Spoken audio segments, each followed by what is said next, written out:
Hello everyone, welcome to the tangent theory classes. मेरा नाम है अमन और आज की वीडियो में हम लोग करने वाले हैं arithmetic progression chapter 5 class 10th का पहली एक्सरसाइज 5.1 क्वेश्चन नंबर 1 करेंगे इस वीडियो में। बाकी के जितने भी क्वेश्चंस होंगे वो नेक्स्ट पार्ट्स में आपके सामने आ जाएंगे। इससे पहले मेरे आपसे ये निवेदन है सर कि प्लीज़ जाके पहले इंट्रोडक्शन की वीडियो देख लो, अगर नहीं देखी है तो। बहुत इंपॉर्टेंट है, इंट्रोडक्शन ही पूरा का पूरा खेल करेगा आपके पेपर में। नहीं तो बेटर रहना, कुछ समझ में नहीं आने वाला, टाइम पास करना चले जाना। ठीक है, चलते हैं क्वेश्चन की तरफ। तो पहला क्वेश्चन कई कह रिया, पहला क्वेश्चन कह रहा है कि in which of the following situation does the list of number involve make an arithmetic progression. मतलब कि कौन सी जो चार पार्ट्स मिलेंगे पहले क्वेश्चन में आपको, कौन सी अरिथमेटिक प्रोग्रेशन बना रही है और कौन सी नहीं बना रही है। बना रही है तो क्यों बना रही है, नहीं बना रही है तो क्यों नहीं बना रही है, इसके बारे में हमको यहाँ पे बताना है। तो सॉल्यूशन लिखेंगे, पहला क्वेश्चन को रीड करेंगे। द टैक्सी फेयर, टैक्सी चलाने वाले भाई साहब, आफ्टर ईच किलोमीटर, हर किलोमीटर के बाद जब फेयर 15 रुपये का होता है फॉर द फर्स्ट किलोमीटर, मतलब पहला किलोमीटर चलने के लिए आपको 15 रुपये उनको देने हैं।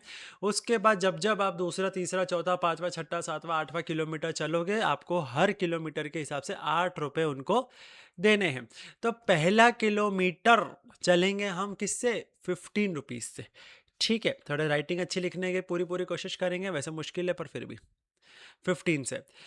अगला 1 किलोमीटर चलेगा, यानी कि दूसरे किलोमीटर पे पहुंचेगा तो 8 रुपये देने पड़ेंगे, तो इसमें हो जाएगा प्लस का 8।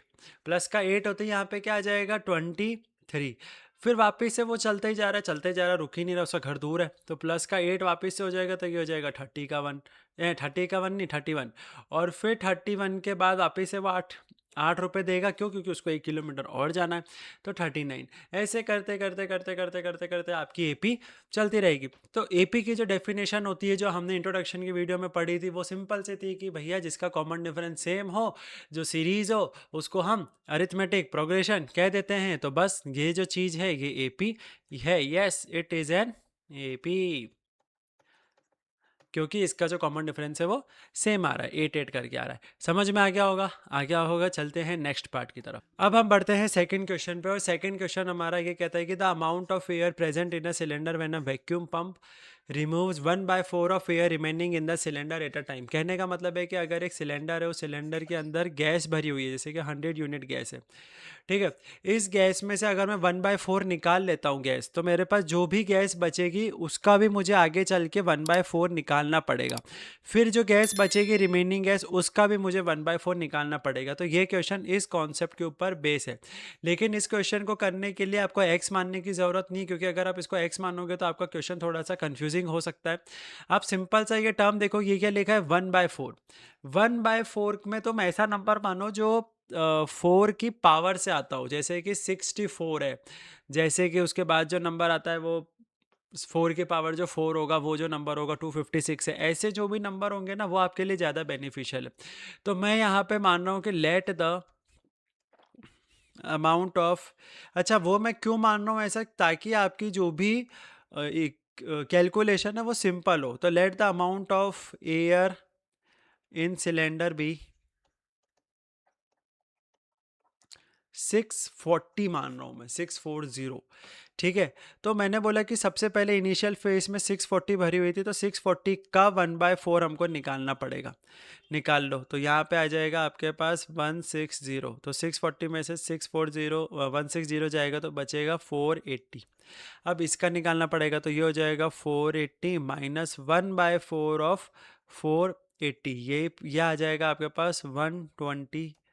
अब इसको माइनस करेंगे तो ये बचेगा 360। ठीक है, अब 360 में से आपको 1/4 ऑफ 360 निकालना है, तो यहाँ पे आ जाएगा आपके पास 90। तो यहाँ पे आ गया आपके पास 270। अब ऐसे करके हम निकालते जाएंगे, लेकिन इसके आगे की ज़रूरत नहीं है, इसके आगे हम यहाँ पे सॉल्व करके देखते हैं।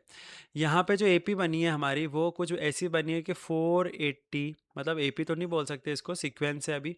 480, 360 और 270।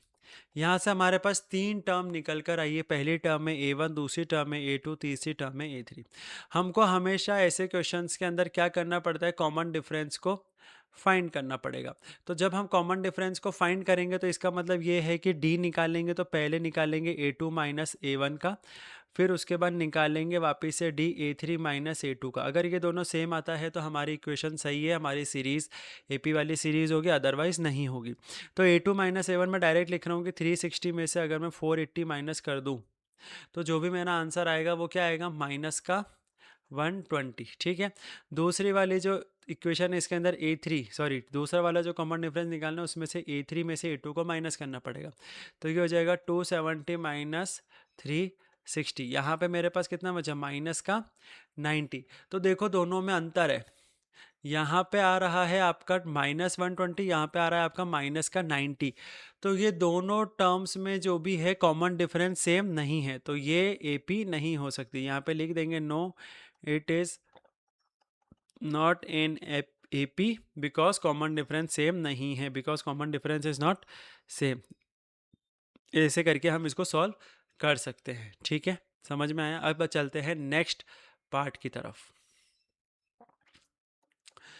जो नेक्स्ट पार्ट है सेम क्वेश्चन का, वो कहता है कि the cost of digging a well, एक कुएं को खोदने के लिए जो पैसा लग रहा है वो हर मीटर के बाद 150 रुपये से बढ़कर 50 रुपये हो जाएगा। अच्छा, नहीं समझ में आया, मुझे भी पता है। कहने का मतलब ये है कि हम लोगों ने एक कारीगर को बुलाया है, सॉरी किसी लेबर को बुलाया है और उसको बोला है कि कुएं खोद। तो उसने बोला है कि मैं 1 मीटर कुआं खोदूंगा ना तो मैं 150 रुपये तो लूँगा ही लूँगा। ठीक है। अब जब भी मैं उसके बाद दूसरा मीटर, तीसरा मीटर, चौथा मीटर ऐसे खोदूंगा, डिग करूंगा, तो उसके अंदर मैं 50 रुपये प्लस कर दूंगा। ठीक है, तो यहाँ पे हो जाएगा 200। ऐसे करके हमको पूरा क्वेश्चन सॉल्व करना है। तो फर्स्ट मीटर डिग करने पे 150 रुपये, सेकेंड मीटर पे 200 रुपये, थर्ड मीटर जैसे ही वो खोदेगा तो वो 200 के अंदर 50 रुपये जोड़ देगा तो वो हो जाएगा उसका ₹250। फिर 4 मीटर जैसे ही वो डिग करेगा तो वो हो जाएगा ₹250 प्लस का 50, तो ये हो जाएगा आपके पास ₹300। तो यहाँ से ये चार चीज़ें, 4 मीटर एनफ है, हमको हमारी AP पता पड़ जाएगी इससे कि AP होगी कि नहीं होगी। तो इसके लिए हम लोग यहाँ पे लिखेंगे कि पहला नंबर आया 150, दूसरा आया 200, तीसरा आया 250, चौथा आया 300। तो अगर इनके बीच का हम गैप देखना चाहें तो हमको कॉमन डिफरेंस निकालना पड़ता है। डिफरेंस निकालने के लिए A2 माइनस A1 करो, डी निकालने के लिए A3 माइनस A1 करो। तो मैं डायरेक्ट करके बता देता हूँ आपको कि देखो 200 में से 150 माइनस होगा तो बचेगा माइनस का 50, इसमें से ये जाएगा तो भी माइनस का 50, और डी अगर मैं A4 में से A3 निकालता हूँ तो भी मेरे पास बचता है माइनस का 50। तो मैं यहाँ पे साफ लिख सकता हूँ कि this is an AP because common difference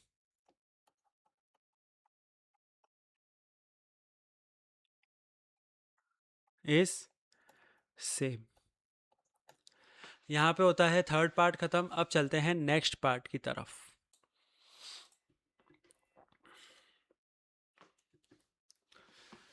next जो फोर्थ पार्ट है वो कहता है कि the amount of money in the account every year when ₹10,000 is deposited at compound interest at 8% per annum. Compound interest आप लोगों ने पढ़ा होगा। कंपाउंड इंटरेस्ट का मतलब होता है ब्याज पे ब्याज लगना, मतलब कि जो प्रिंसिपल अमाउंट होता है उसके बाद जो 1 साल में जो इंटरेस्ट लग जाता है तो उसको बोलते हैं interest on interest. Compound interest के अंदर ये वाला सीरीज बैठती है कि आपको ब्याज पे ब्याज देना पड़ता है। तो जो कंपाउंड इंटरेस्ट का फॉर्मूला होता है वो क्या होता है, क्लास 8th में पढ़ा होगा, नहीं पढ़ा है तो कोई बात नहीं। CI का फॉर्मूला होता है P1 + R/100 का n का मतलब होता है यहाँ पे टाइम पीरियड। ठीक है, ज़्यादा डिटेल में जानने की इसकी ज़रूरत नहीं है, हम डायरेक्ट क्वेश्चन को सॉल्व कर रहे हैं। तो ये अमाउंट का है फॉर्मूला। ठीक है, तो अब मैं इसको सॉल्व करूँगा, इसी वैल्यू के अंदर चीज़ों को रखेंगे। तो सबसे पहले हमको ये बात बताओ कि प्रिंसिपल अमाउंट कितना है। वो है ₹10,000। ठीक है, प्रिंसिपल अमाउंट है ₹10,000। अब इसके बाद इसको हर साल 8% के कंपाउंड इंटरेस्ट पे करा जा रहा है, डिपॉजिट करा जा रहा है, ठीक है। तो अब देखो कि फॉर्मूले के अंदर क्या लिखा है, रेट कितनी है, 8% है। तो ईयर फर्स्ट के लिए निकालने के लिए P1 प्लस आर अपॉन 100 की पावर टाइम आएगी। तो यहाँ पे टाइम को मैं टी से डिनोट कर रहा हूँ, और यहाँ पे सीरीज में यहाँ पे 10,000 रुपये तो आपके आएगा ही आएगा।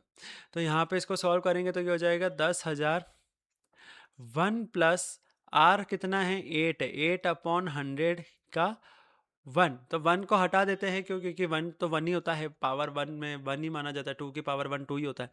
तो यहाँ पे हो जाएगा 10,000 इंटू, इसको प्लस करूँगा तो ये हो जाएगा, एक लिख देता हूँ मैं, 100 प्लस 8 एलसीएम लेने के बाद, तो ये हो जाएगा आपके पास 10,000 इंटू 108 अपॉन 100, 2 जीरो से 2 जीरो कट गया, यहाँ पे आपकी जो वैल्यू आई वो आई 10800, ठीक है।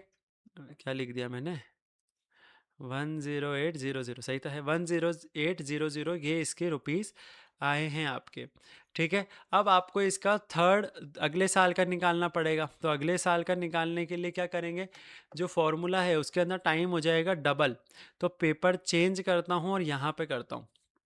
तो प्रिंसिपल था आपके पास 10,000 रुपये, और रेट है आपके पास 8%, लेकिन टाइम अब हो गया है 2 ईयर्स का, ठीक है। तो यहाँ पे फॉर्मूला होता है P1 प्लस आर अपॉन का 100 का होल टाइम। सिंपल सी बात है, देखो कुछ नहीं कर रहे हैं, सिर्फ वैल्यूज पुट कर रहे हैं।